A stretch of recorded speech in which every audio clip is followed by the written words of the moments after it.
Assalamualaikum warahmatullahi wabarakatuh. Innal hamdalillah nahmaduhu wa nasta'inuhu wa nastaghfiruh wa na'udzu billahi min shururi anfusina wa min sayyiati a'malina.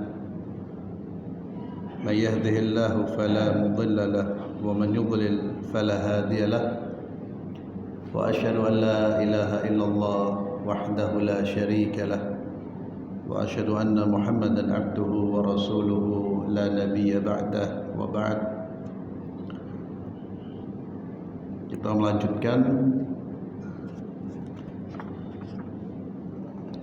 kajian kitab Riyadhus Shalihin an Abi Dzar radhiyallahu tabaraka wa ta'ala annahu sami'a Rasulullah sallallahu alaihi wasallam yaqul la yarmi rajulan bil fisqi awil kufri illa irtaddat alaihi illa yakun sahibuhu kadzalik.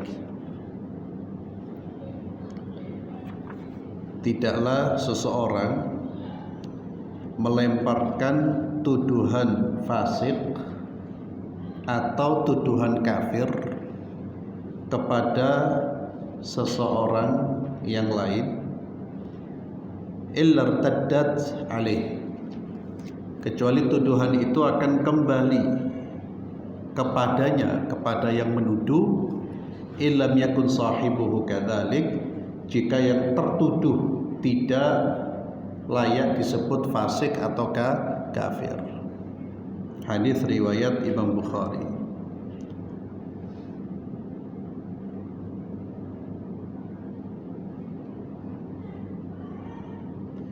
Ini salah satu hadis yang memberikan kewaspadaan kepada kita, peringatan kepada kita agar tidak mudah melemparkan tuduhan kepada saudara kita, baik tuduhan fasik apalagi kafir, karena tuduhan itu bisa kembali kepada kita. Kemudian dari Abu Hurairah radhiyallahu anhu anna Rasulullah sallallahu alaihi wasallam qala, Nabi sallallahu alaihi wasallam bersabda, al-mutasabbani ma qala fa'ala al-badi minhuma hatta ya'tadiyal madlum. Rawahu Muslim. Orang yang saling mencela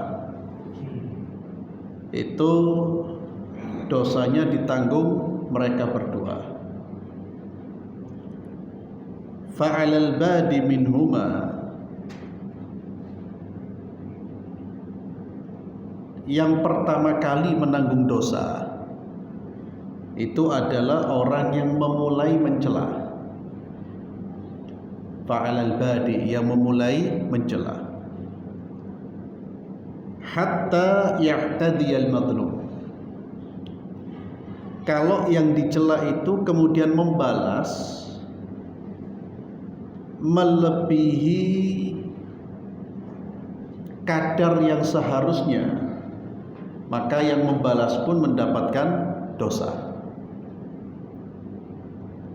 Jadi kalau dia dicela lalu dia membalas mencela, kalau dia membalasnya itu tidak melebihi dari apa yang diungkapkan oleh si pencela, maka yang membalas ini tidak berdosa. Ketika dia melebihi dari orang yang mencela, maka dia juga mendapatkan dosa.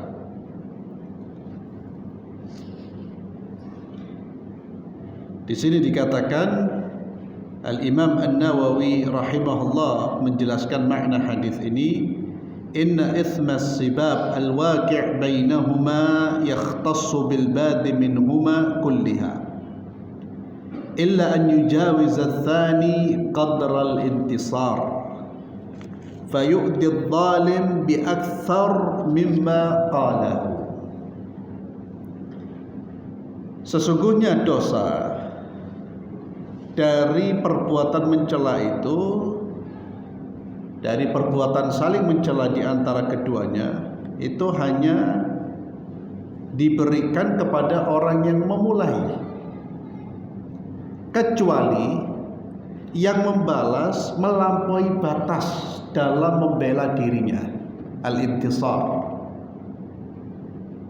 Mungkin contohnya ada orang dikatain, mohon maaf, kamu bodoh. Lalu dia menjawab, kamu yang bodoh. Itu satu-satu. Tapi kalau kamu bodoh ditambah lagi bla bla bla bla bla, berarti dia sudah melampaui batas. Kalau dia hanya mengatakan kamu bodoh satu kali seperti orang itu, dia tidak dosa. Tapi kalau dia lebih dari itu, apalagi kamu bodoh plus ngapok umpamanya, menempeling, itu kan sudah melampaui batas. Dia juga ikut berdosa. Tapi kalau dia membalas sesuai dengan kadar yang diberikan oleh orang yang berbuat zalim, itu dia tidak dosa, lebih dosa. Namun syariat menganjurkan sabar dan memaafkan itu lebih baik daripada membalas. Sebagaimana firman Allah, wala man sabara wa ghafara inna dzalika lamin azmil umur. Itu perkara yang lebih dianjurkan seseorang bersabar dan memberi maaf.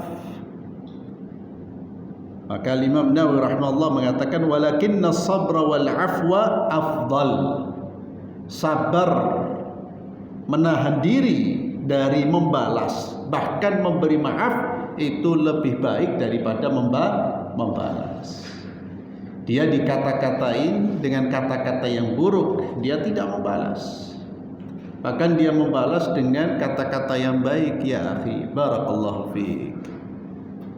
Semoga Allah Azza wa Jalla memberikan keberkahan kepada usiamu, kepada lisanmu. Jangan ngata-ngatain seperti itu, tidak baik. Itu lebih baik. Ya, kemudian dimaafkan. Allahu Akbar. Itu memang berat itu.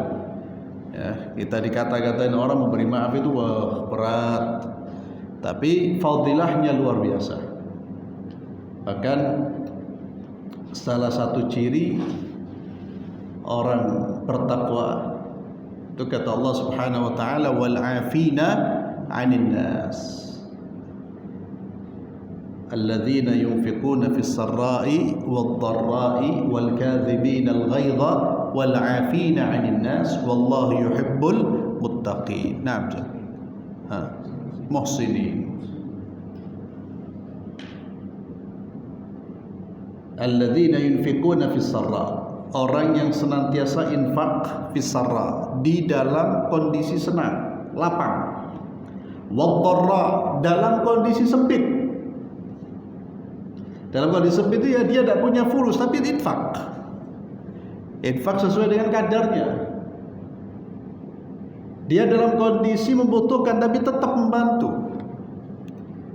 Alladzina yunfiquna fis-sarra'i wad-dharra'i wal kadhibina al-ghaidha, dan orang-orang yang mampu menahan amarah.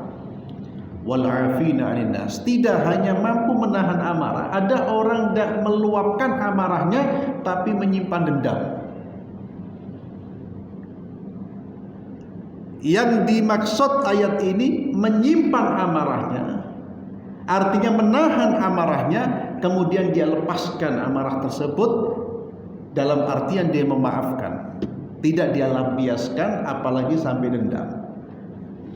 Ini amalan yang berat sekali. Tidak ngamuhan saja berat itu. Kita orang ini untuk tidak marah itu, ya Allah, tinggal di Surabaya seperti ini, makanannya seperti itu kan pengaruh itu. Tidak emosional itu sudah luar biasa, apalagi sampai memaafkan. Dan itu adalah sikap orang-orang hebat. Orang memaafkan itu bukan orang lemah, justru itu orang kuat. Karena dia mampu mengontrol dirinya, dia mampu mengalahkan nafsunya. Dia mampu mengalahkan gejolak yang luar biasa. Orang memaafkan itu bukan orang yang kalah, bukan orang yang lemah. Di sisi Allah dia orang yang kuat. Itu orang yang terhormat. Dan memaafkannya di saat dia mampu membalas. Ada orang memaafkan, kenapa? Karena dia tidak punya kekuatan untuk membalas. Kiopo, dak maaf aku dak iso popo. Dia bisa membalas, dia maafkan. Itu orang hebat. Itu termasuk orang hebat. Maka ketika seseorang dicela, dia punya hak untuk membalas, tapi sesuai dengan ukuran. Jadi Islam itu agama yang memang sejalan dengan tabiat manusia, kehendak kita. Dan Islam agama yang menjaga kehormatan manusia.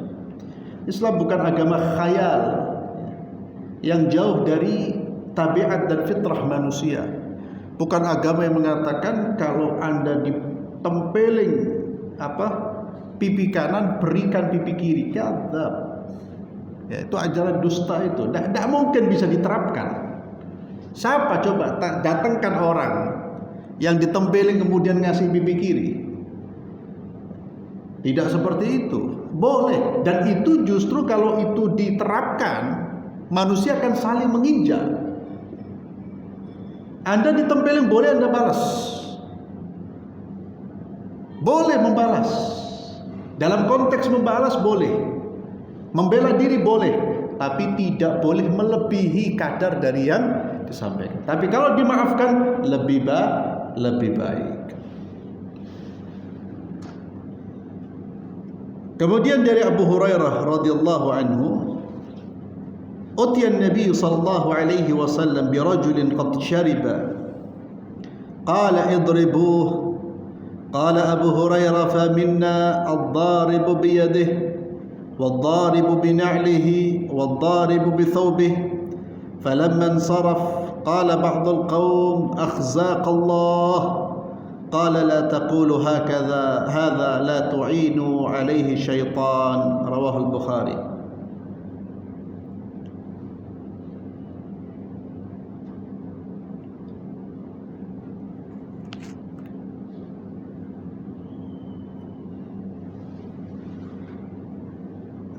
Dari Abu Hurairah radhiyallahu anhu, didatangkan seseorang kepada Rasulullah sallallahu alaihi wasallam qad syarib, yang minum khamr. Karena salah satu dosa yang pelakunya itu dikenai had hukuman di dunia itu adalah peminum khamr, orang yang meminum minuman yang memabukkan. Qala idribuh, kata Nabi, pukullah dia. Qala Abu Hurairah berkata, faminna ad-daribu biyadihi wad-daribu bina'lihi wad-daribu bithawbihi. Maka di antara kami ada yang memukul dengan tangannya, ada yang memukul dengan sandalnya, ada yang memukul dengan pakaiannya. Tatkala orang itu selesai dipukul, ada sebagian orang yang mendoakan, akhzakallah, semoga Allah hinakan Anda, semoga Allah rendahkan Anda. Nabi pun menimpali, melarang ucapan tersebut. Nabi berkata, la taqulu hadza, kamu jangan mengucapkan kata-kata itu. La tu'inu alaihi syaitan, jangan membantu syaitan mencapai keinginannya. Apa keinginan syaitan? Syaitan kan menginginkan manusia itu menjadi hina karena kemaksiatannya. Lalu kita mendoakan semoga Allah menghinakan. Berarti sudah satu jalan kita dengan syaitan. Syaitan itu menginginkan kita hina dengan kita berbuat maksiat kepada Allah. Karena siapa yang berbuat maksiat kepada Allah, dia sedang menghinakan dirinya di hadapan Allah Subhanahu wa taala, bahkan hina di hadapan makhluk. Maka mendoakan orang tersebut dengan akhzakallah, Semoga Allah hinakan, itu sama dengan kita membantu keinginan syaitan. Dan orang ini sudah mendapatkan hukuman. Dia sudah mendapatkan hukumannya. Orang yang berbuat maksiat kepada Allah, apalagi dia sudah dihukum. Jikalau dia niat bertaubat, selesai, dosanya sudah selesai. Hukuman di dunia itu menentaskan dosa yang dia lakukan, selama dia tidak mengulang kembali. Bahkan bisa jadi dengan dia bertaubat dan dihukum, dia mendapatkan anugerah pahala yang lebih besar daripada yang tidak melakukan maksiat itu. Ketika ada seorang wanita berzina dan dia betul-betul menyesal dengan perbuatan zinanya, bentuk penyesalannya terlihat dari sikapnya yang terus-menerus mendesak Nabi untuk menghukum dirinya. Dia datang ketika sebelum melahirkan, Nabi menunda karena dia sedang hamil. Kemudian setelah melahirkan datang lagi, tidak lupa dia datang lagi kepada Rasulullah. Kata Nabi, jangan, anakmu masih butuh kau. Sampai selesai anak ini disusui, sudah bisa makan, baru kemudian dia dirajam. Ketika dirajam, ada percikan darah yang mengenai salah seorang sahabat Rasulullah SAW. Lalu keluarlah kata-kata buruk akan wanita ini, hinaan terhadap wanita ini. Apa kata Nabi SAW? Wallahi laqad tabat taubatan law qusimat ala 70 min ahli al-Madinah lawasi'athum. Hei, jangan kamu celah wanita ini. Dia telah bertaubat kepada Allah. Yang mana taubatnya ini, kalau taubatnya bisa dibagi-bagi kepada 70 penduduk Madinah, semuanya akan hilang dosa-dosa mereka dari taubatnya wanita ini. Kalau bisa dibagi-bagi taubatnya. Taubatnya ini bukan hanya membuat bersih dosanya. Kalau taubatnya bisa dibagi, dia bisa membersihkan 70 orang Madinah, ahli Madinah. Siapa yang tinggal di Madinah? Para sahabat Rasulullah SAW. Berzina, tapi kemudian dia kembali kepada Allah Subhanahu wa taala. Jangan hinakan orang berbuat maksiat, ya. Bisa jadi dia betul-betul dia kembali kepada Allah.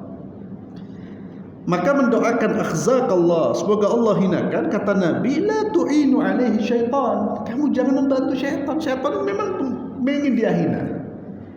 Jadi subhanallah, sikap kita pun demikian kepada orang berbuat maksiat, ya, tegur. Kalau memang harus diberi sanksi, tapi hukuman-hukuman had seperti ini, seperti mencambuk, kemudian merajam, itu semua harus dilakukan oleh pemerintah. Tidak boleh dilakukan oleh rakyat sipil atau warga biasa, ya. Itu urusan seperti itu, ya, hudud itu adalah tanggung jawab hukumah, tanggung jawab pemerintah. Dan prosesnya itu seperti yang juga sering kita saksikan ketika seorang pelaku kriminal diproses, itu melalui persidangan. Ya, orang berzina itu tidak langsung dirajam, ditanyai dulu sama Nabi.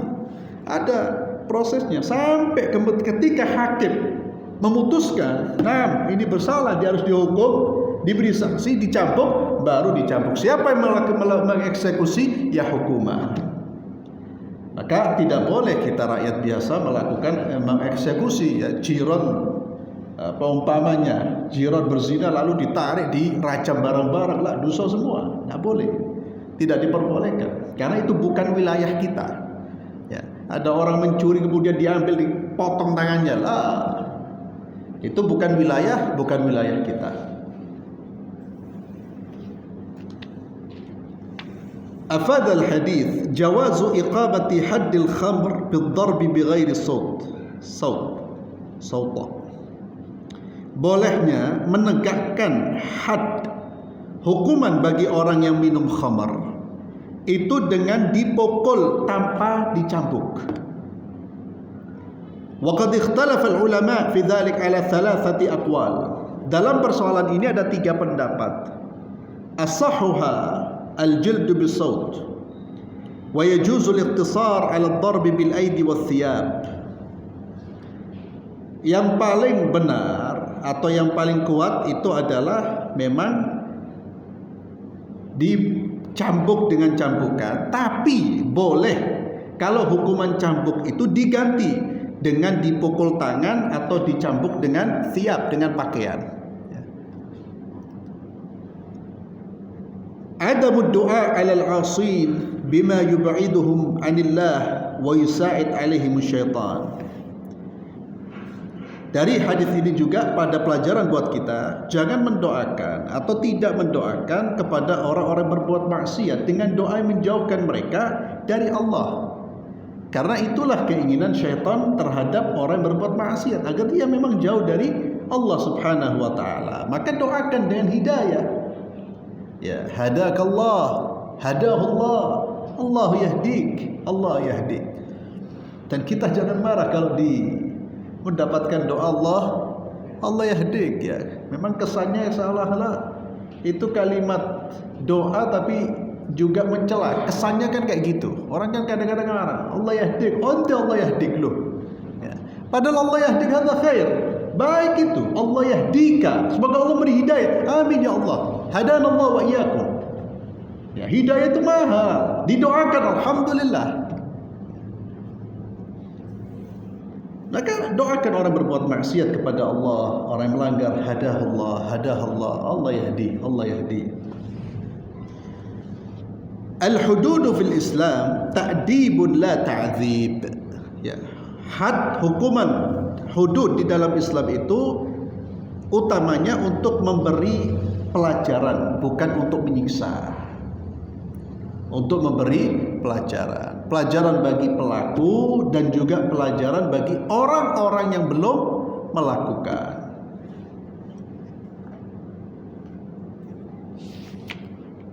Kemudian dari Abu Hurairah radhiyallahu anhu, beliau berkata, aku mendengar Rasulullah sallallahu alaihi wasallam bersabda, man qadhafa mamlukahu bizina yuqamu alaihi al-hadd yawm al-qiyamah illa yakuna kama qal.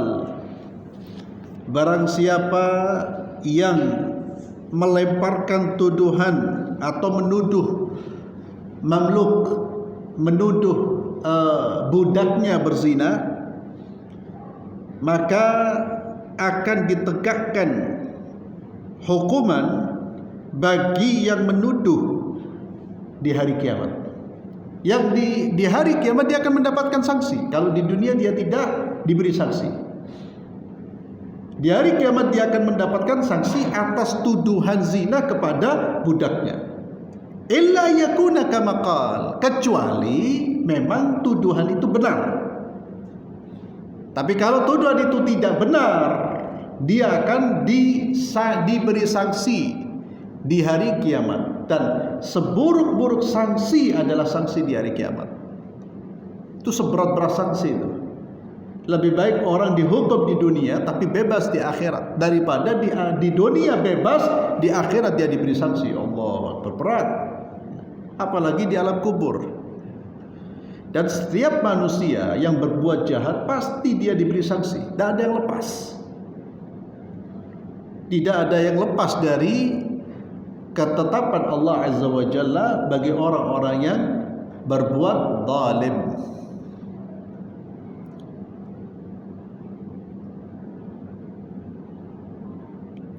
Anna dhulmal abid, anna dhulbal abid wal khadam walau bil kalam, bahwa menzalimi hamba sahaya, pembantu, pelayan, walaupun dengan ucapan, itu dapat mendatangkan azab Allah Subhanahu wa taala bagi orang yang berbuat zalim pada hari kiamat. Izharan li kamali adlillah, sebagai bukti akan kesempurnaan keadilan Allah Subhanahu wa taala. Orang lemah, pembantu, pelayan, budak, dia tidak punya kekuatan apa-apa untuk melawan ketika dia dituduh, ketika dia dituduh berzina. Dia tidak punya kekuatan.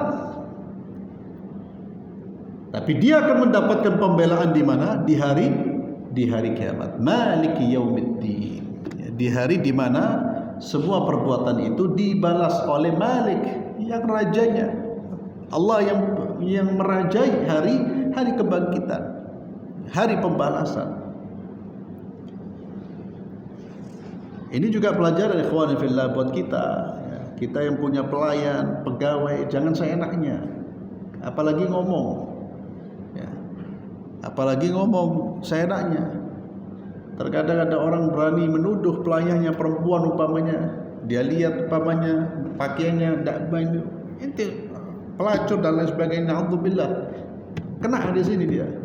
Itu dibawa itu ucapan dia itu kalau dia tidak bertaubat dan meminta maaf, itu akan menjadi saksi nanti di mana? Di hari kiamat. Lisannya akan bersaksi buat dia. Hati-hati dengan ucapan. Babu tahrim sabbil amwat bighairi haqq wa maslahatin syar'iyyah. Bab yang berbicara tentang haramnya mencela orang yang sudah mati tanpa alasan yang benar dan tanpa maslahat syar'i. Wa huwa tahdhir min al-iqtida' bihi fi bid'atihi wa fisqihi wa nahwi dzalik. Apa kemaslahatan yang syar'i itu? Apa kemaslahatan yang syar'i yang membuat si mayat boleh disebutkan keburukannya walaupun dia sudah mati? Kan hukum asalnya nggak boleh, kecuali ada alasan yang hak, alasan yang benar, dan ada kemaslahatan syar'i. Kemaslahatan yang memang harus keburukan orang yang mati ini diungkap. Apa kemaslahatan syar'i itu? Wa huwa tahdhir minal iqtida' fi bid'ati. Kalau disebutkan keburukannya dalam rangka memberi peringatan kepada orang-orang yang masih hidup agar tidak mengikuti bid'ahnya dia. Kata Imam Nawawi rahimahullah, umpamanya yang mati ini pembawa pemikiran yang rusak, pembawa pemikiran yang bertentangan dengan Islam, maka boleh disebutkan walaupun keburukannya, walaupun dia sudah mati. Hati-hati terhadap fulan, hati-hati terhadap tulisan-tulisan si fulan, karena buku-bukunya penuh dengan caci makian terhadap sahabat Rasulullah SAW. Orang yang mati ini seorang Rafidhi, orang Syi'i yang mencela Rasulullah, mencela para sahabat Rasulullah SAW. Itu tahdzir fi min bid'ati. Ini namanya kemaslahatan au fisqihi, atau kefasikannya. Wa nahwi dzalik. Jadi dalam konteksnya dalam rangka untuk memberi peringatan kepada orang-orang yang masih hidup. Kalau tidak diberi peringatan, akhirnya mungkin orang-orang yang masih hidup ini mengikuti pemikiran-pemikiran orang yang sudah mati ini. Wa fihi al-ayah wal ahadits as-sabiqah fil bab qablahu. Ya, dalam masalah ini ada ayat dan hadis-hadis yang telah lalu di bab-bab sebelumnya. Wa an Aisyah radhiyallahu anha qalat qala Rasulullah sallallahu alaihi wasallam, Nabi sallallahu alaihi wasallam bersabda, la tasubbul amwat, janganlah kalian mencaci maki orang yang sudah mati, mencela orang yang sudah mati. Fa innahum qad afdau ila ma qaddamu, karena mereka qad afdha qad wasalu, mereka sudah sampai pada apa yang mereka lakukan. Mereka sudah melihat hasil dari apa yang mereka lakukan. Jadi buat apa kita caci maki lagi? Sudah tidak ada manfaatnya. Dia sudah bertemu dengan balasannya sendiri. Ini salah satu alasan dari Nabi kenapa kita tidak perlu mencaci maki orang yang sudah mati, sekalipun dia orang buruk. Kecuali kalau orang ini pemikirannya masih banyak diikuti orang, lalu kita ingatkan. Tapi kalau tidak ada kaitannya dengan manusia, dia orang buruk sekalipun, tak perlu diulang-ulang, karena dia sudah mendapatkan balasannya. Yang pertama. Yang kedua, tidak disebutkan di dalam hadis ini, jangan mencaci orang mati. Kenapa? Karena bisa menyakiti orang-orang yang masih hidup. Siapa orang yang masih hidup? Keluarganya. Memang orang ini orang tidak baik, tapi keluarganya mungkin ada orang-orang baik yang tidak rela ayahnya dicela, ibunya dicela. Kata Nabi SAW, janganlah kamu mencaci orang mati karena bisa menyakiti orang-orang yang masih hidup. Ya. Antum mencela umpamanya satu orang yang menyimpang, tapi tidak dalam konteks untuk memberi peringatan. Hanya fulan terdengar oleh anaknya, sejelek-jeleknya ayah itu anak masih ada pembelaan, ada rasa cinta yang dari itu dia ayahnya disebut-sebut. Maka kita pun ketika orang ingin menyebut keburukan orang mati juga harus hati-hati. Tapi sekali lagi tidak ada kemaslahatan, tidak ada alasan, tidak perlu dicaci maki, diungkap keburukannya kalau tidak ada kemaslahatan. Ya. Sudah selesai dia, dan dia sudah bertemu dengan hasil dari, dia sudah mendapatkan hasil dari apa yang dia lakukan di dunia. Termasuk dirasani si fulan, dirasani yang buruk-buruk buat apa? Naudzubillah. Ya. Kemudian bab selanjutnya babun nahyi 'anil idza, larangan dari menyakiti. Allah Azza wa Jalla berfirman, walladzina yudhuna almu'minina walmu'minati bighairi maktasabu faqad ihtamalu buhtana wa ithman mubina, dan orang-orang menyakiti orang-orang mukmin. Siapa yang menyakiti orang-orang mukmin, laki-laki maupun perempuan, bighairi maktasabu, dengan perbuatan yang tidak mereka lakukan, maka orang yang menyakiti itu telah memikul kebohongan dan dosa yang besar. Menyakiti di sini bisa menzalimi atau menuduh dengan tuduhan yang tidak dia lakukan.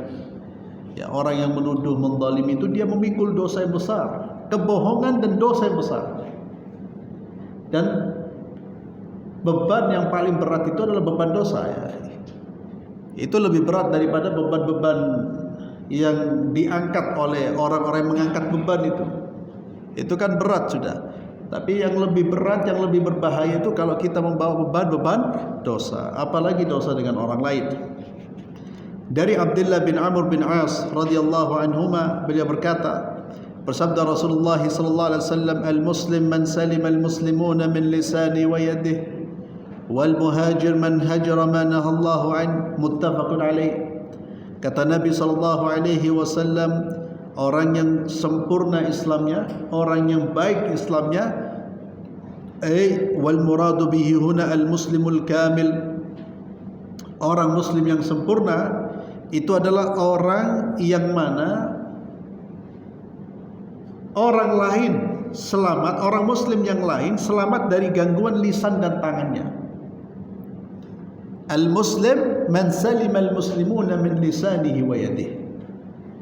Tolok ukur baiknya keislaman seseorang itu diantaranya lisan dan sikap perbuatannya tidak mengganggu orang. Jadi tolok ukurnya tidak hanya sholat. Sholat 5 waktu itu kebaikan yang luar biasa. Dia telah melakukan rukun Islam. Tapi dia belum dianggap muslim yang baik kalau dia tidak bisa menjaga lisannya, dia tidak bisa menjaga tangannya, dia tidak bisa menjaga perbuatannya. Tashtamilul yad al-haqiqiyyah wal yad al-ma'nawiyyah wa hiya sultah. Kata-kata yad di sini, tangan di sini, bahwa orang muslim itu adalah orang muslim lain selamat dari lisan, kejahatan lisan dan tangannya. Bisa jadi tangan itu tangan yang hakiki, ya, sebagai organ tubuh yang bisa memukul. Dia menyelamatkan tangannya dari kezaliman, atau tangan di sini artinya kekuasaan. Dalam artian apa? Orang muslim yang baik ketika dia berkuasa, dia tidak bersikap sewenang-wenang, dia tidak bersikap zalim, dia tidak bersikap aniaya. Itu ciri orang muslim yang baik. Al-muslim man salima al-muslimuna min lisani wa yadihi. Maka lihatlah kualitas keislaman kita itu juga dari kemampuan menjaga lisan dan kemampuan menjaga tangan kita, diri kita. Wal muhajir, dan orang yang berhijrah. Siapakah muhajir itu? Orang yang berhijrah itu man hajara ma nahallahu an. Orang yang meninggalkan larangan-larangan Allah Subhanahu wa taala. Itulah orang yang berhijrah. Jadi hijrah hakiki itu adalah hijrah dari dosa kepada ketaatan. Dari maksiat kepada taat. Itu hijrah yang hakiki.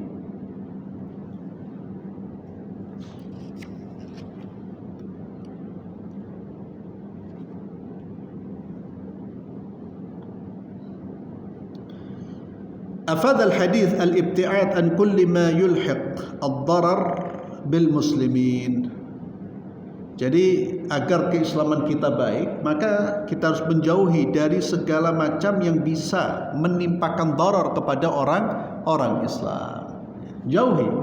Kalau kita ingin dianggap sebagai muslim yang baik, jauhi segala macam perbuatan yang bisa menimpakan bahaya, darar kepada saudara-saudara kita. Min kamalil Islam tathhirun nafs min al-atham wa min kamalil hijrah hajrul ma'asi wa tahalli bit ta'at. Di antara kesempurnaan Islam adalah membersihkan diri, membersihkan jiwa dari perbuatan dosa.